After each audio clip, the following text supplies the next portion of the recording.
Իդեալ համակարգը բացում է եվրոպական որակի եւ նրբագեղության դռները ձեր առաջ։ Հնարավորություն ընձեռելով ձեռք բերել եվրոպական արտադրողների լավագույն նմուշների նշված տեսականին մինչեւ 75% բացառիկ զեղչով։ Սիրելի հայրենակիցներ, այսօր շատ կարևոր օր է մեր պետության համար։ Մենք աստիճանաբար սովորում ենք եւ նոր ենք հասկանում, թե ինչ է պետությունը եւ պետությունը ինչ պետք է ունենա, ինչ պետք է անի։ Այնպես որ այսօր մենք մի բաց ենք լրացնում, մենք ունենք օրեր,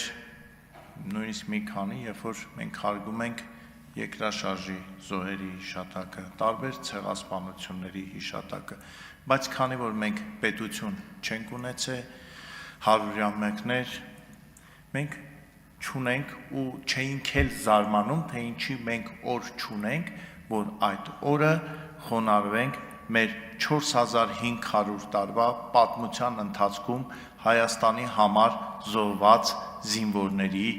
այն տղերքի, որոնք այդ պահին եղել են 18 տարեկան, 20 տարեկան, 30 տարեկան, բայց իրենց ամենաթանկը երկրային կյանքը նվիրել են այս երկրին, այս ժողովրդին։ Մենք պետք է սովորենք մշտական շնորհակալություն հայտնենք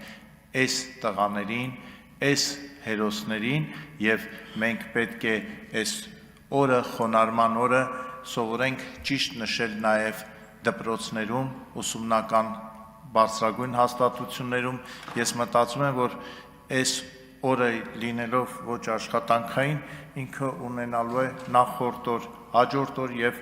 մենք պետք է նաեւ գիտության, կրթության նախարարության հետ, չգիտեմ, համայնքների համապատասխան բաժինների հետ մշակենք այդ օրերի իմաստավորման ճիշտ կրթական ծրագիր, որ կարողանան դպրոցում հիշել սրանից ոչ միայն 5 տարի առաջ տեղի ունեցած հերոսամարտը, 20-30 տարի առաջ, այլ 1000 տարի առաջ, ի վերջո այդ 1000 տարի առաջ կռված զոհված տղերքն էլ իրենց տանիքների զավակներ են եղել, որոնք հանուն հայրենիքի իրենց կյանքն են զոհել։ Շնորհակալություն պարոն Ռուբինյանին այս նախաձեռնության համար եւ ես կարծում եմ, որ մենք սա կդարձնենք համապետական ու միասնական նշվող օր եւ հուսով եմ, որ պարոն Մինասյանն էլ իր ելույթում կհաստատի, որ իրենք կողմ են քվեարկում, որովհետև ես չեմ պատկերացնում ինչ հիմնավորմամբ պետք է դեմ քվեարկել այս օրվան։ Շնորհակալություն։